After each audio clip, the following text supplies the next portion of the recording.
You're welcome to this channel. Today we'll be discussing about leadership. Who is a leader, and what does it mean to be in the position in the leadership position? Leadership is an opportunity to serve others in the capacity that allow other people also to flourish. And a leader is the one who embodies this vision to lead other people from where they are to where they're supposed to be. And today I want to discuss some 5 fundamental principles I believe every leader must have. Number one thing I think every leader must have is a vision. As a leader, you have to have a vision for where you want the people to be in the next 5 years, in the next 10 years, what you want to be the legacy you want to lay down for people. You want to make sure that these people have what it takes after you have left. This vision will enable them to go alongside you, will enable them to run with you, will also enable them to see what you are seeing at the particular time you are seeing it.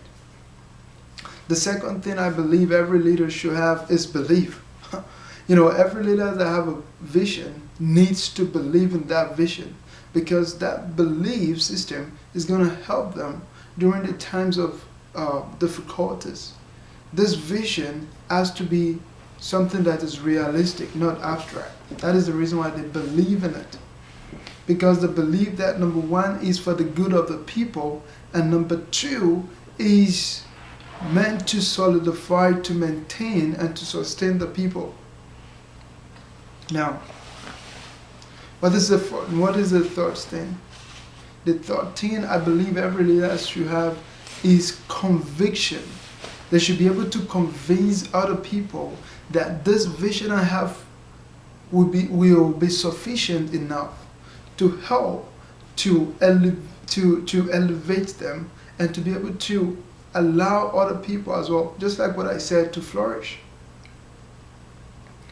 The people will see a leader with a vision, on a mission, with an action. You have to have a vision. You believe in it.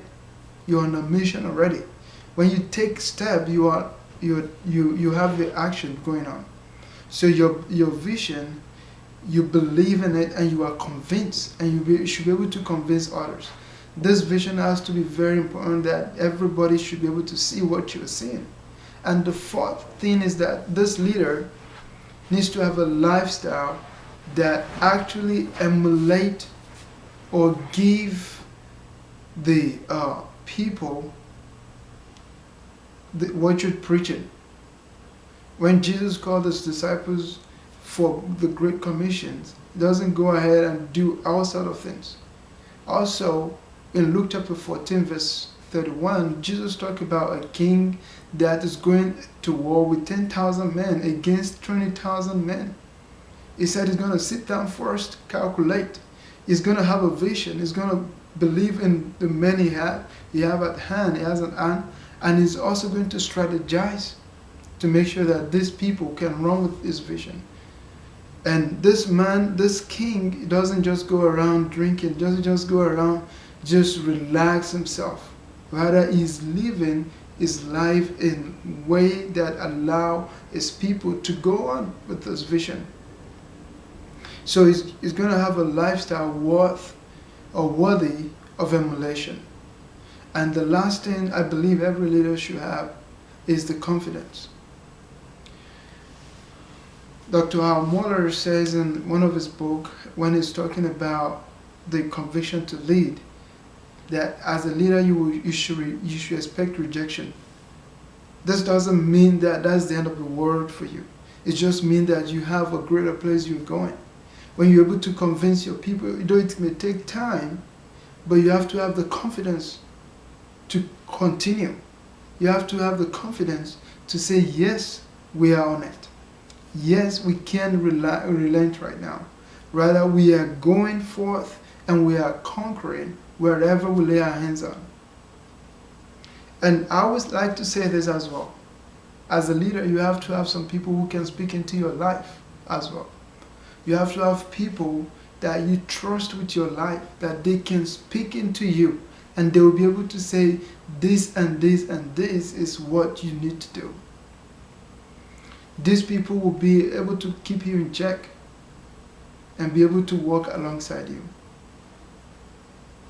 And having discussed the 5 fundamental principles, how are Christian leaders able to influence the society?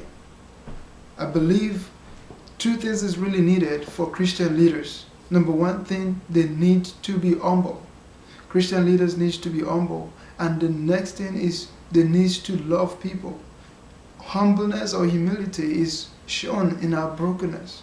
We'll be able to identify with other people and then love them with the love of God. The Bible says in John 3:16 that for God so loved the world. This is the love we should show to them. And then we should be able to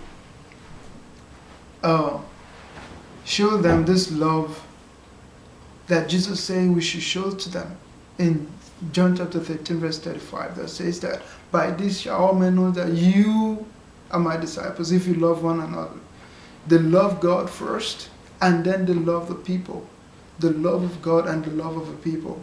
This love is shown to people and help them to see the love of God for their life.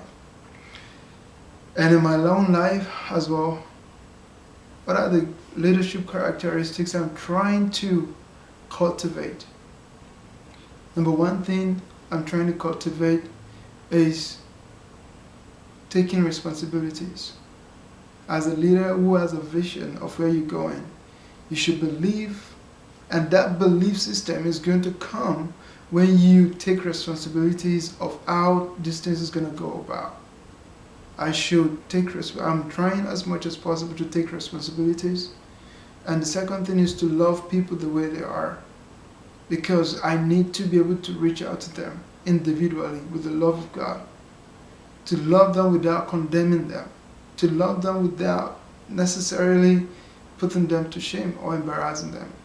This love for the people enables them to relate with one another, to relate with me as a leader as well, in a way that will bring development, in a way that will bring growth, and in a way that can help each other. I hope that this video can help you, and this leadership quality you will be praying as well to have it more abundantly. Thank you, and God bless you.